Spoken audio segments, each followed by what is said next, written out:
Hello guys, how are you? I'm Hardeep Singh. Welcome back to your own YouTube channel. IELTS updates and recent exams. For more updates related to recent IELTS exam writing test topics, listening, reading, practice test, and speaking, you can guesswork. Please, guys, participate in everyday listening and reading practice test to achieve your desired band score in your actual IELTS exam. Please hit the like and subscribe button. Press the bell icon for the upcoming notifications. Don't forget like, subscribe and share my YouTube channel and my Facebook page, IELTS updates and recent exams. Part 1. This conversation is between two people, Tom and Mary, who are choosing radios, televisions and telephones in an electronics shop. Listen to the conversation and decide which of the items in the picture, A, B, C or D, they are going to buy. First, you have some time to look at questions 1 to 4.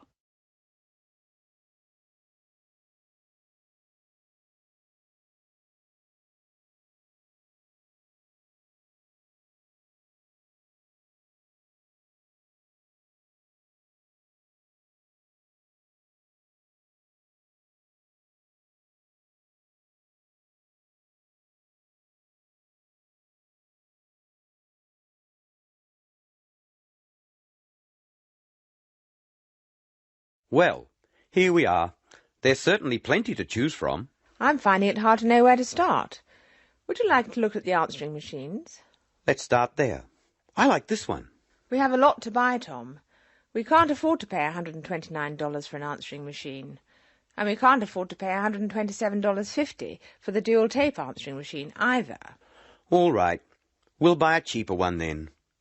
There's this one for $89, or the smaller one for $59.95. I like the square shape of the small one. It'll fit neatly onto my desk. And it's the cheapest. Okay, we'll buy that one. Good. Now we need to buy a telephone for the office. I'd like to get a portable phone. You know, one of those cordless ones. Are you sure? I think it's a good idea. We don't need another telephone answering machine, so we can look for a small one. I really like the one with the hinge in the middle. A folding telephone. Yes, that's a good idea. So we'll take that one. Are you ready to look at the other things we need? Yes. Let me look at the list. We need a couple of radios. I want one I can listen to while I'm walking. I know. They're just over here. I don't think you should buy the really cheap one. You mean this one? $17 is a very good price. That's true, but I believe they give a very bad sound quality. And what if you want to use a cassette? It doesn't have any space for a cassette. You're right. Well, I really hate the ones where you have to put the small earphones into your ear. Here's one with big earphones you put over your ears. It's expensive. It's only $20 more than the one with the little earphones. Take it. Okay. What's next? We have to choose a television. We need one which is big enough But to... not too big. I don't want anything larger than 48 centimetres. I really think 34 centimetres is too small for our room. That's only about 13.5 inches. OK, let's take the size bigger than 34 centimetres. What about another radio? How would you feel about a clock radio instead of just a radio? I don't want a clock radio. I'm very fond of my alarm clock. But I like this radio with the curved carry handle. So do I. It's a good price too. So, now we've chosen an answering machine, a cordless telephone, a radio for you to use when you go for a walk, another radio and a television. Anything else? No. Let's go and have a cup of coffee. Tom and Mary go for their cup of coffee. Listen to their conversation and be ready to answer questions 5 to 10.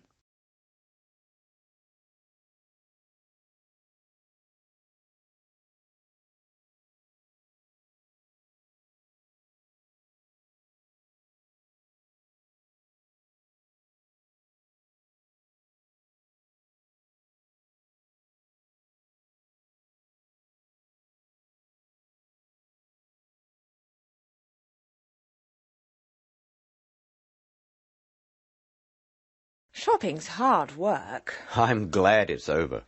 Do you want to go home now? Yes, I think I'll take the things we bought home. OK. I'll go to the office. I've got lots to do. I'll come back later, straight from the office. OK. I'd better hurry. My brother's waiting at the house to help carry the television in. Good. I hope he'll still be there when I get home. I haven't seen your brother for ages. No, wait. I forgot to tell you. I'll be late home tonight. I've got a meeting at 5 o'clock. When do you think it will end? I'm not sure. Still, I should be home by 8. If I think I'll be later than 8 o'clock, I'll call you. OK. It's nice now that your office is in City Square. You don't have to travel very far at all. I certainly appreciate it. Taxi drivers always know where City Square is, too. By the way, are you going to watch People Are Funny on TV tonight? What did you say? What TV show? Oh, People Are Funny. Of course I am. I'll tell you what happened when you get home. I need something to laugh at. I'm going to the new office at Newtown tomorrow, and I'm not looking forward to it. I'd better go. Take care. I'll see you later. Bye-bye. That is the end of part 1. You now have half a minute to check your answers.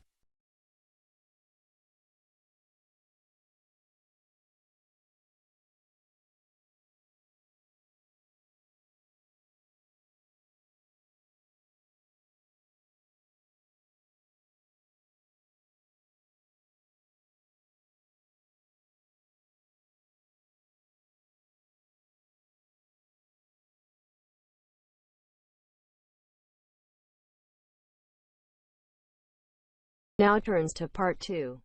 You will hear a tour guide talking to her tour group. First, you will have time to look at questions 11 to 16.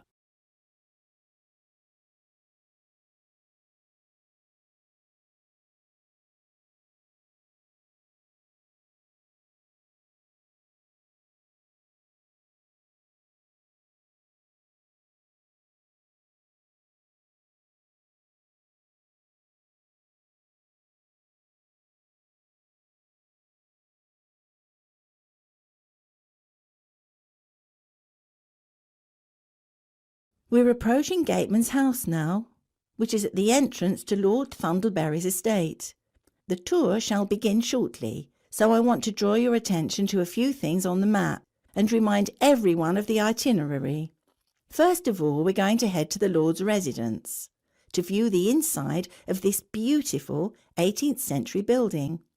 After that, we've a short trip across the road to the Classic Car Centre. This showcases the Lord's personal collection of classic cars, one of the largest in the world. Then we'll head back down the road leading away from the Lord's residence and take a right. This will lead us up to the organic farm. Here you'll learn how to grow your own organic vegetables and taste some of the fresh food that is made by the estate's excellent on-site chefs. From the organic farm, we'll head to the other side of the main road. You are likely to catch sight of many deer grazing on this part of the estate. On the right-hand side of the road, there's the wine museum that's close to the vineyard you see on the map there. After that, we'll head back to Gatesman's house for afternoon tea. Once we've had some refreshments, we'll jump back onto the bus and drive a little way up the road to the estate library, which is on the right-hand side. The library has a huge collection of books, so you are sure to find something of interest there. Next, we're on to the old mill, which is just a little way up the minor road across from the library. Finally, we'll continue on up the minor road until we come to the Great Waterfall. This is a spectacular feature of the estate and one of the largest man-made waterfalls in the British Isles. It won't fail to impress, I can assure you. Before you hear the rest of the discussion, you have some time to look at questions 17 to 20.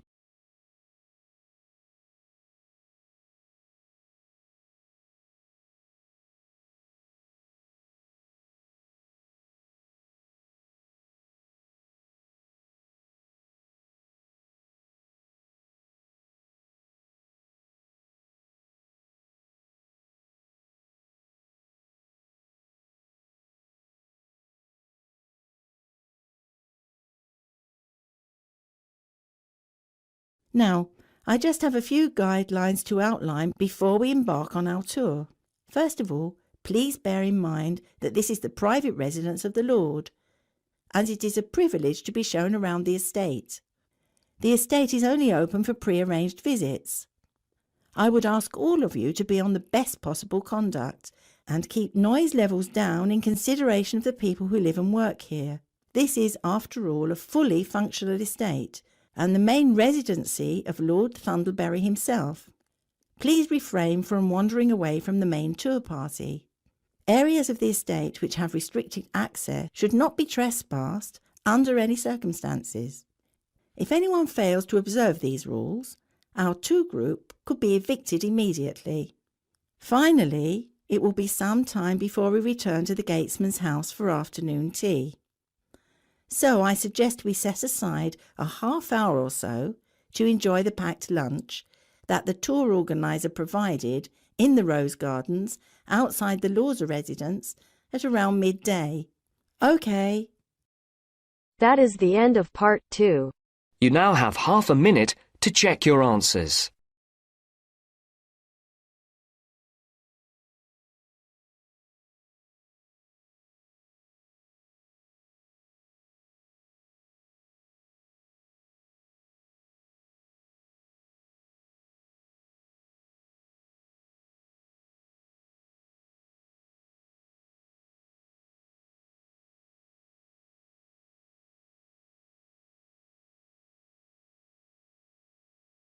Now turns to part 3. You are going to hear a conversation between two students about studying abroad. First, you have some time to look at questions 21 to 30.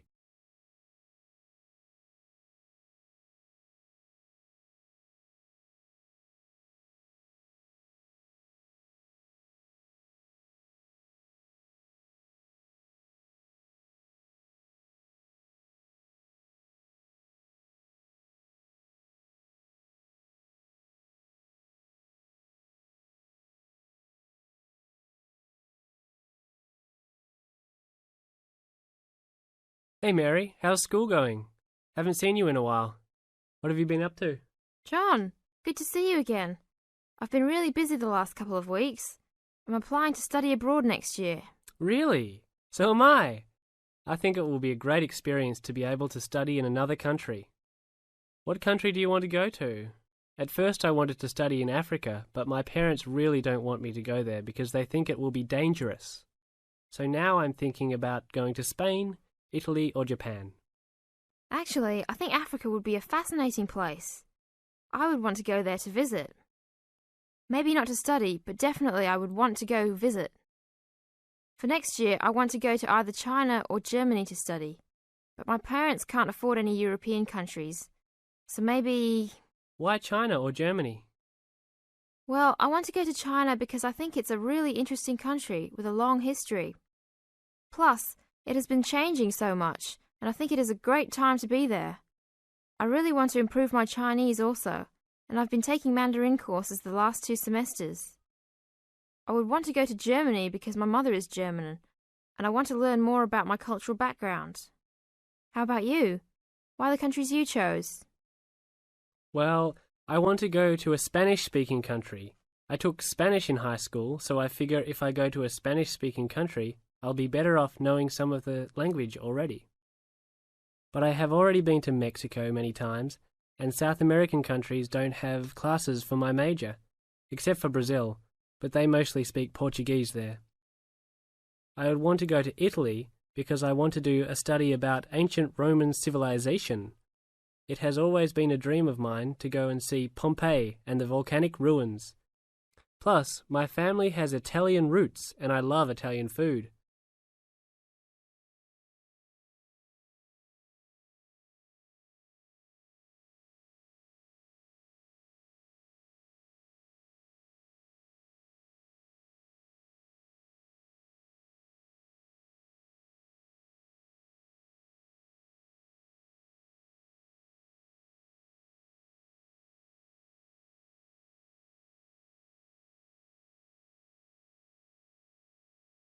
I want to go to Japan mainly because my girlfriend was born in Japan and always tells me all of these fascinating stories about Japanese history and culture. I am a big fan of sumo wrestling also, so I've always wanted to see a sumo match in person. I really love sushi and almost all Japanese food. Recently, I have started to watch some Japanese baseball too. But of course, these are all secondary reasons. My main reason is of course my girlfriend and understanding her culture. I don't speak any Japanese though, so that is my major drawback. I think it is much better to go to a country if you can speak the language. That's great. When do you have to decide by? I have to finish all my applications this week. I'm really stressed trying to finish everything, on top of all my schoolwork. I'm almost done with my applications. I just have to finish the Italy application. I think my last choice is Italy, so I'm doing that one last. How long do you want to go for? I think I'm only going to go abroad for 1 semester, or else I won't be able to graduate on time. I have many classes left until I can finish my degree, and I'm not sure if I will be able to take them studying out of the country. I think I might be able to study in Spain because my Spanish is fluent, but definitely not in Italy or Japan, unless they have classes offered in English. I want to go for a year. I've heard that it's better to go for a year because you get a full experience and get a better grasp on the language. But I understand that most people can't finish their degree in time. It was hard trying to decide which country I would rather go to, but I think my first choice is to go to China. I know Germany will be great also. Either way, I will be thrilled to have the opportunity to study there. What's your first choice? I really don't have one. Actually, I think I'm like you. Just being able to study in another country will be great. Either Japan or Spain will be awesome. Italy will be awesome too. But I've been there a bunch of times, so I think I prefer to go somewhere else. Sounds exciting. We'll have to go to class now. It was great talking to you again. See you around next time? Yeah, sure. See you around. Hope that everything goes well. That is the end of part 3. You now have half a minute to check your answers.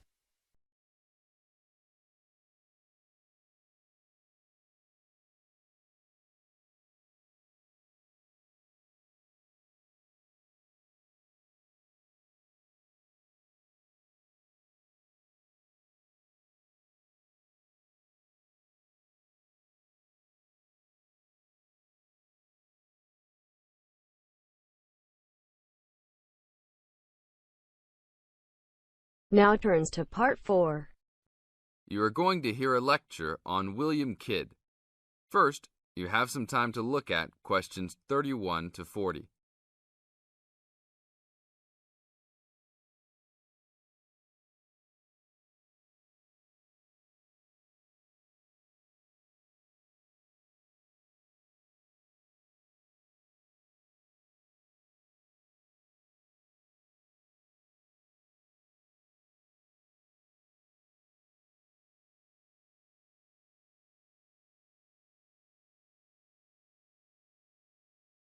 A Pirate Story. William Kidd, who was better known by the name Captain Kidd, was a 17th century British privateer and semi-legendary pirate who became celebrated in English literature as one of the most colourful outlaws of all time. Fortune seekers have hunted his buried treasure in vain through succeeding centuries. Kidd's early career is obscure. It is believed he went to sea as a youth. After 1689, he was sailing as a legitimate privateer for Great Britain against the French in the West Indies and off the coast of North America. In 1690, he was an established sea captain and shipowner in New York City, where he owned property. At various times, he was dispatched by both New York and Massachusetts to rid the coast of enemy privateers. In London in 1695, he received a royal commission to apprehend pirates who molested the ships of the East India Company in the Red Sea and in the Indian Ocean. Kidd sailed from Deptford on his ship, the Adventure Galley, on February 27, 1696, called at Plymouth, and arrived at New York City on July 4th to take on more men.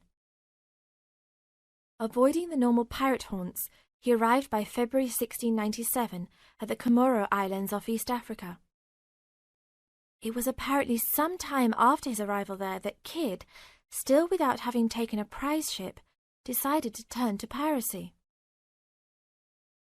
In August 1697, he made an unsuccessful attack on ships sailing with mocha coffee from Yemen, but later took several small ships.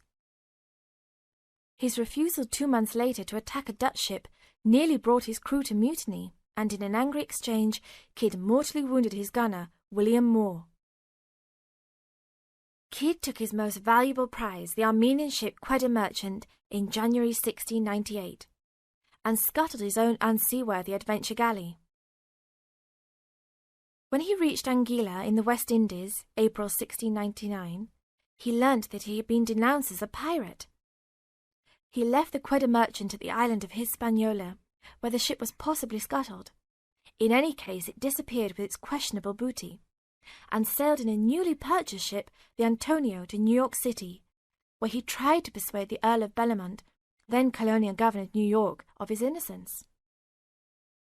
Bellomont, however, sent him to England for trial, and he was found guilty, May 8th and 9th, 1701, of the murder of Moore and on 5 indictments of piracy. Important evidence concerning 2 of the piracy cases was suppressed at the trial, and some observers later questioned whether the evidence was sufficient for a guilty verdict. Kidd was hanged, and some of his treasure was recovered from Gardiner's Island off Long Island. Proceeds from his effects and goods taken from the Antonio were donated to charity. In years that followed, the name of Captain Kidd has become inseparable from the romanticized concept of the swashbuckling pirate of Western fiction. Among other stories concerning caches of treasure he supposedly buried is Edgar Allan Poe's The Gold Bug. That is the end of part 4. You now have half a minute to check your answers. So guys, don't forget like, subscribe and share my YouTube channel and my Facebook page, IELTS updates and recent exams. For more updates related to recent IELTS exam writing test topics, listening, reading, practice test and speaking, you cut guesswork. Please guys, participate in everyday new IELTS listening and reading practice tests to achieve your desired band score in your actual IELTS exam. For more IELTS material, visit my official website www.ieltsupdatesandrecentexams.com. The link is given below in the description. If you need PDF files of latest IELTS material, then please join my Telegram channel. So guys, please write your score below the comment section. Again, thanks for listening. God bless you all guys. Stay tuned, stay safe.